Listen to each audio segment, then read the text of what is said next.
Effectivement, la prise de parole de Sébastien Lecornu, c'était évident qu'il allait être interrogé là-dessus hier lors des questions au gouvernement. Oui, c'était évident qu'il allait confirmer qu'il allait s'agir de la suspension dont qu'il avait promise. Il faut voir qu'Emmanuel Macron, il est assez coutumier en fait des ballons d'essai quand même, et qu'il a aussi beaucoup de mal à effectivement lâcher sur son bilan.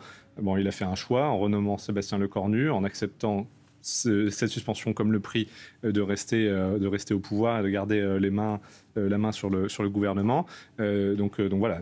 Mais vous parlez de ballon d'essai, ça pourrait être quoi, le ballon d'essai? C'était quand justement, à mon sens... Juste changer de terme pour finalement ne pas essayer de changer de terme de sa substance pour faire passer l'idée qu'en fait, c'était pas vraiment une suspension, etc. Donc là, tout de suite, je pense que la levée de bouclier a été très forte, parce qu'il faut voir que même s'il y a aujourd'hui un front anti-dissolution à l'Assemblée nationale et que le gouvernement ne tient que par ce fait-là, il y a des lignes rouges au sein de chaque parti. Et pour le PS, la ligne rouge de la suspension de la réforme des retraites est plus forte même que la peur d'une dissolution, puisque jamais il ne pourrait aller retourner à l'électeur, à l'élection, s'il n'avait pas cette victoire qui est majeure. Il faut le dire, c'est une victoire majeure.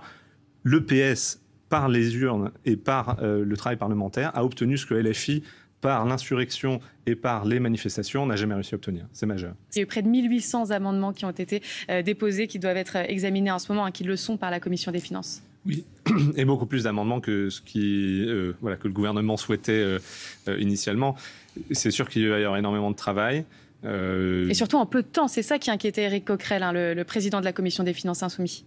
Oui, c'est ça. C'est le timing. On voit qu'il y a, par exemple, sur l'amendement sur la taxe sur les holdings qui est passé en commission alors que la gauche ne voulait pas. Donc, en fait, il va y avoir des erreurs, il va y avoir des cafouillages, c'est certain, parce que quand on travaille dans ce temps contraint-là, et donc la question derrière, c'est effectivement, est-ce qu'on va tenir les délais pour qu'il puisse y avoir un vote sur l'ensemble du budget?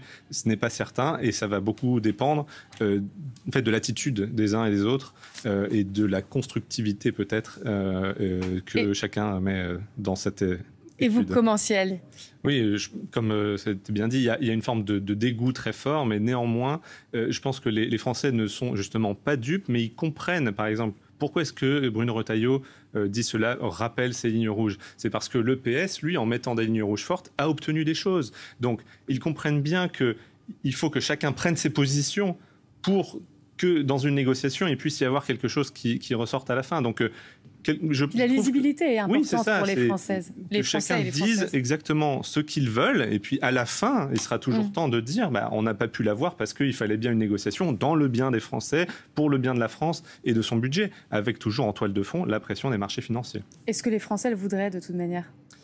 Non, je ne pense pas forcément. De toute façon, il faudrait que ce soit sur un projet particulier. Aujourd'hui, il n'y a personne en capacité qui ait l'assise électorale ou le mandat de proposer quoi que ce soit. Mais il faut rappeler certaines réalités. Pourquoi est-ce que ça revient sur le tapis? Parce que le système n'est pas à l'équilibre, qu'on dépense 400 milliards dans les retraites par an quasiment. Donc c'est le premier poste, c'est la moitié des dépenses sociales quasiment. C'est-à-dire qu'il y a vraiment un énorme sujet. C'est 13,5% du PIB, alors que la moyenne de l'OCDE, c'est 10% du PIB. Vous voyez bien, donc le montant dont on parle, c'est absolument colossal. Et donc, il va de toute manière y avoir besoin de nouvelles réformes, que ce soit... Et finalement, le gel des retraites, c'est un peu ça dont il s'agit, de faire baisser justement la part des retraites dans le PIB, parce que c'est crucial, en fait. Et donc là, ce qui se joue avec... le gel des retraites, avec la suppression de l'abattement de 10%, ce sont en fait des réformes des retraites qui ne disent pas leur nom. Ce sont des réformes des retraites qui ne disent pas leur nom. Et donc, c'est normal que ça revienne dans le débat parce que c'est une nécessité impérieuse pour notre pays de résoudre ce problème. Je ne suis pas d'accord avec ce que vous venez de dire, parce que ça concerne vraiment tous les Français. Pourquoi? Parce que si vous regardez, justement, comme ce sont les Français qui travaillent, qui payent pour les retraites d'aujourd'hui, et que les cotisations patronales et sociales, c'est quand même pour un salarié médian 54% déjà de pression fiscale, c'est-à-dire que combien on paye pour les retraites et combien il y a de retraités pour combien il y a d'actifs impacte directement le salaire et le pouvoir d'achat. Or, le pouvoir d'achat, on rappelle, dans toutes ces enquêtes d'opinion, c'est la première préoccupation des Français. Donc non, c'est un sujet qui touche vraiment tout le monde. Et là où je rejoins ce qui a été dit, c'est qu'il y a besoin d'un débat beaucoup plus global, parce que quand on est quelque chose où il n'y a plus que 1,6 actifs pour un retraité. C'est absolument pas soutenable. Donc il faut un débat global pour dire comment est-ce qu'on réaugmente notre nombre d'actifs.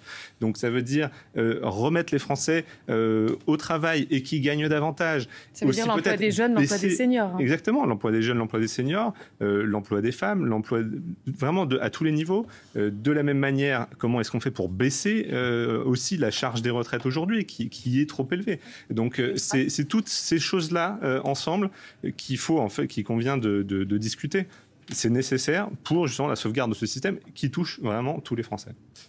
Et juste, une question référendaire qui pourrait se poser, c'est, parce qu'elle ne pourrait être tranchée que de cette manière-là, ce serait de dire, est-ce que vous êtes d'accord pour baisser toutes les retraites actuelle de 15% et en échange de retirer 10 points de cotisation sociale et patronale pour redonner du pouvoir d'achat. Vous connaissez la réponse. Mais oui.